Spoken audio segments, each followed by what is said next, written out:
We're learning more about some of the services being cut back by the Ford government since the province unveiled its budget last week. One of the casualties, funding to legal aid for immigrants and refugees.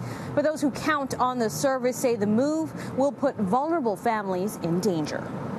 Çünkü çok çaresiz, hem parasız hem çaresiz hem de I was hopeless. I was without money. I was homeless. And then I was exhausted by that time. The legal aid was the first aid for me because I was able to breathe in, I was able to find a food, and I was able to start a life in Canada. After 3 difficult years in Canada, Bekir Özel can now call himself a permanent resident. Originally from Turkey, his family faced persecution after a military coup because of their political involvement. Being the only one with a passport, he fled to Canada alone in 2016, hoping to send for his wife and 3 daughters. But soon after, his wife Neslihan was arrested and imprisoned for 8 months. We were targeted by the Turkish government, the things that we haven't done and the things that we haven't committed. If I were in Turkey, I would be arrested and I would be imprisoned. Probably I would be killed in prison. But this story has a happy ending.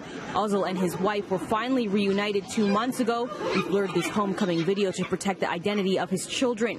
The former IT owner, who now drives for Lyft, says it wouldn't have been possible without legal aid funding. When I came to Canada, I just had $400 in my pocket.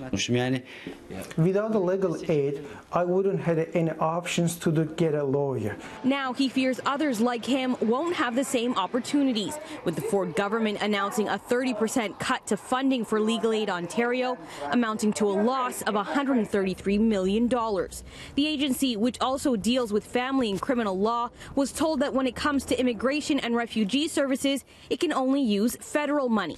The provincial government just basically said, you know what, we're not doing our share anymore. And that's simply unacceptable because it has a chilling effect on people's lives. It's a federal obligation. They need to start paying up. They owe us over $200 million, and they just refuse to pay us. Our infrastructure is just at its peak. The Premier defended his decision today, saying he's not anti-immigration. He simply wants the federal government to take on the full financial burden of legal assistance for refugees. When asked today, Prime Minister Trudeau wouldn't commit to any more funding, instead taking it as a chance to chastise the PCs. Conservative politicians, whether it's Doug Ford or Andrew Scheer, who wants to do the same thing, who wants to continue to cut as a way of trying to create growth and opportunity, are completely wrong-headed.